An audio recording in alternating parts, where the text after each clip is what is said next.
I'm going on another Euro tour, 3 weeks, Italy for a wedding, and then 2 weeks at Henley, essentially. So I need to pack my gear, but this is a great opportunity to talk about the major differences I've experienced between the two cameras. The Canon C70 was my workhorse for 4 years. It's fantastic. I've slowly built it out the way I would want to use it. Since changing to the C400, I've actually added new bits to the C70 to make it a fantastic beat cam. I already had this V-mount plate on the back from wooden camera. I never actually ended up using it because I just never liked the setup. The C400 looks way bigger, and it generally is. However, way more ergonomic. I can't be doing this all the time because I usually have a D-tap cable coming out of one of these batteries going into my sternum, and they're not comfy when you do that. I have all this Condor blue cables and cages and everything, and I've recently swapped it for this wooden camera top so that it works better with this V-mount plate. On the bottom of both of them, I have Kessler quick stand base plates, and that makes it really easy for me because this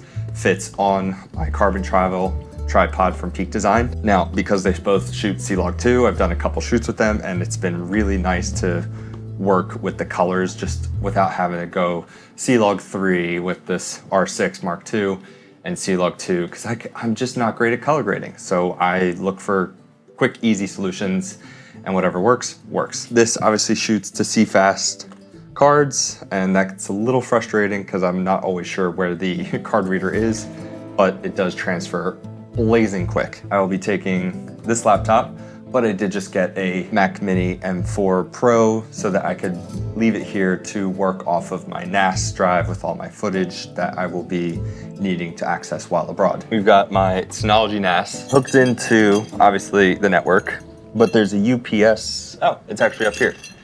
A UPS so that if I ever lose power, it'll continue surviving for as long as it lasts, which is not that long, but it'll be long enough for me to power everything down. But that allows me to use Parsec to get into my computer so that I can work with these files faster and then upload them with the fast internet than it would be to do it all over the network server. So the travel case for the camera is going to be Nanook 935. It's been fantastic, not needing to worry too much about getting onto tiny little airplanes like I was last trip. I will break down the C400 so it fits nicely in here. It's going to be tight. It usually is. It's taken a little bit to get used to and figure out my system. See, this is one of the things is I can't do it all perfectly one-handed. Aha. So Luna will not be coming with us. So sad. I love you. I'm gonna miss you. Mwah. So there's lots of little bits that have to come off. There is a pretty solid little process. I will not be taking my 7-inch. It is, as one guy just commented, like having a drive-in movie theater with this thing, and it's really hard to set up on this NATO rail, 15 mil rod to NATO rail with the Cine Magic Arm. Obviously a little bit of branding for TRN. The rowing network is the thing I'm trying to build up to turn into what we see with GCN and the Global Cycling Network, but for rowing. I'm only rocking 2 cables. Well, 3 if you count the video cable. Tentacle sync system, and then a cable for mic. See this? This is called a Tentacle sync, just a little mic recorder. But it has a very specific purpose. Time code. So when I want to record from a coach's launch or something, and I give this to a coxswain, I'm gonna record like 200-300 clips sometimes. And I don't wanna spend all that time resyncing, and sometimes they're too far away, so radio waves don't work out. And so this little box gives me a very specific time of day that syncs these two together perfectly. And that allows my post-production to work out really, really quickly. When I sit on the coach's launch, boom, together, I'm whipping this thing left and right, trying to film all different kinds of angles, swapping out the lens a lot, just getting tons of different types of shots so that I can edit things together. And then I'll use these Tentacle syncs, match up the Cox's audio to what I'm filming. Pull with it! There are some downsides. I'm not actually listening to what's happening, so I have to just be recording a lot so that I can maybe sync it up later. If they go between bridges, I will have the audio and it won't cut out to the camera, and using a Rode Wireless Go or something, or a DJI mic, yes, they could be having recording on board, but then syncing it up in post just gets very frustrating. So having these mic recorders allows me to put it on multiple Coxes and have it all sync up, which I got to do this weekend at the King's Crown Invitation. Starboard ports, I need you up. Ready now, set, now. Setting good. Yo, 2 seats up on right. I got Georgie Dole sneaking across the field at me. Cycle! Now these things are pretty expensive for that timecode box, but the software is great. The app works really well. I sync up all their settings and then start recording all at once so that it was all just recording and I could pop them on the Coxes as they were going out to launch. I am downloading the recordings, sending it back to Lens Rentals. First things first, it's easiest to pack. Lenses, sneak a video color checker. 4 batteries technically on the C400. I've got Nano X from... Ow! Oh, that's gonna bruise. So on the side handle, I've rigged up these buttons to be turning ND on and off, and then this changes the aperture. So when I was using the C70, the only issue with this is when I would walk around, all these cables facing out on the left side kept getting hit, and so I've broken lots of cables and HDMI cables and whatnot. But I do like how small this is. The only issue is nobody's designing batteries like these that are USB-C chargeable in the BPA 30 sized. This BPA 30 size battery is the only one I have. And when I put it in and I put it in the back, it makes this flat. And so if I were to take this bit off, I would have a really small camera setup. I would put this directly on top, take all this off, and I'd have something that is really compact, high quality footage, kind of like using a freaking FX30, but with built-in NDs, because built-in NDs is the best thing in the world. Nobody makes USB-C chargeable sized batteries. And I've asked multiple companies to do so, and they keep being like, oh, we'll put it to product. I'm like, oh my God, I will buy 10 of them, because if I want to charge this battery, I have to take all this. Why? I don't want to take all this. I want to grab a USB-C cable from one of my fast chargers that I have. Everything works. So that's why I keep going with these V-mount batteries that have USB-C charging. Come on, give me a BPA 30 sized battery that is USB-C chargeable. And I swear to God, I will buy 10 of them. Also, you may notice this giant bruise. I fell off my bike. Anyways, will I be taking a drone? Ben has a better drone than I do.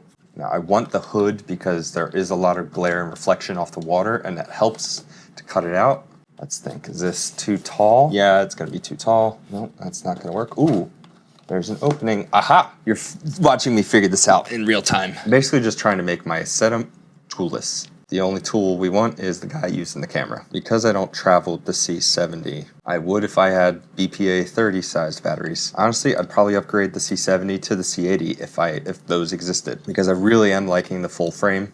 I don't really use the 6K. I like my 15 millimeter being at actually 15 millimeters, whereas it's not actually on the C70 because of that lovely little crop. It's not that big a deal because that actually would help me on the other end when I'm filming from a launch, because my 7200 becomes a 100 to 320, I think the math is. This is a locking cold shoe adapter. It's gonna go on the side, and it's gonna allow me to put the mic on the right side of the camera instead of left side, which I was doing forever with my C70 and Condor Blue Cage. It sits right here. It's not in the way. When I'm walking, it doesn't hit the right side of my leg because there's nothing popping out here. It all pops out the back side. We have a low-ish profile. I don't have any batteries in, so significantly heavier. I watched Griffin Conway's video about using the C400, and it actually made me go back to this built-in video monitor. Okay, that's good.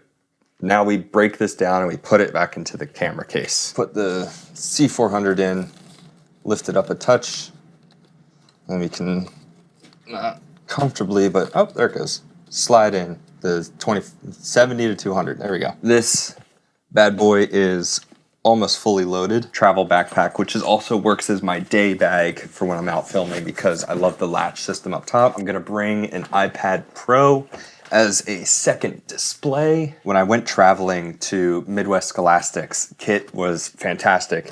I actually fit all of this into this bag. So I bought all 3 lenses. The C400 sat right in the bottom here. Then it was batteries, and then it was lenses. It was really tight, really heavy. Laptop fit in the back. I had tripod here and water bottle here. It was awesome. So the C400 could fit in here. 10 out of 10. 10 out of 10. I'm gonna miss you so much. Oh, do you need a big stretch? Oh, look at that big stretch. So that's the whole camera package packed up. Now to do laptop, and then I guess, clothes. I will not be using my international travel suitcase. I will be using a large DJI suitcase because there's too many clothes that I need to bring for this specific trip because of a wedding and then Henley. Last row before you leave. I might do tomorrow morning, depending on how packing tonight goes. Doing all my running over there, but while I'm dealing with plantar fasciitis, doing the rowing. So it's good. How the fuck do you breathe? It's not that hard, because you can talk out of it. It's just a little heavy. Have you ever done a step test like for VO2 Max? Yeah. When they put that shit in your, like, that's what I imagine. I mean, like you said, it's probably a little easier. The only issue is just like clenching the mouth that it doesn't shift. Yeah. But after that, it's like totally easy. What is the 360 one that you can like, mount? I'm sure you have it too. When I'm usually filming in a single, I've got a selfie stick like secured to the back of this, and it comes out. Yeah, okay. And it comes to about eye level, which is really nice because then you've got the whole width of where you're like rowing, and then it's just a floating camera. So, what's up? Put that in your mouth. Gross. Yeah. That's funny, right? So before I head to, well, a little bit windy, head to Europe, I'm going for some rows because I'm going to be doing nothing but running over there.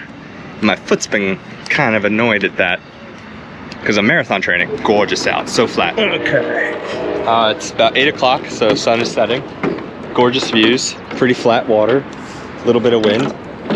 Yeah, not too bad.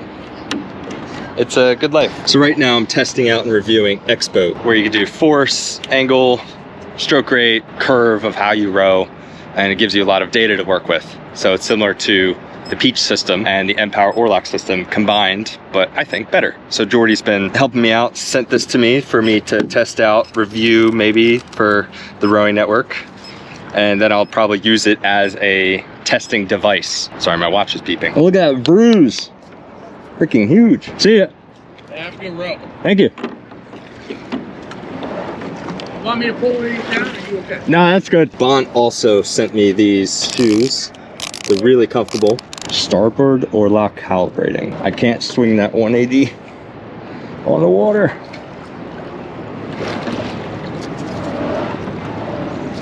So on the screen, you've got strokes per minute, power, your catch degrees at the catch. So When I get out here, I want to be kind of above 60 degrees, closer to maybe 65 for a really nice long stroke. and then you've got all your basics, time, distance, split. So split and power are generally correlated, but Because I'm on a river, it's nice to have power because I can just work off 175 or 180 watts instead of being like, okay, I have to be at like a 237 split going up and a 212 split coming down, and that'll change based on how much rain happens. So Jesus, this looks massive in here. I always back up, record on Chorus in case the stroke coach doesn't record or if this isn't working or whatever it might be. but yeah, a gorgeous night here in Philadelphia.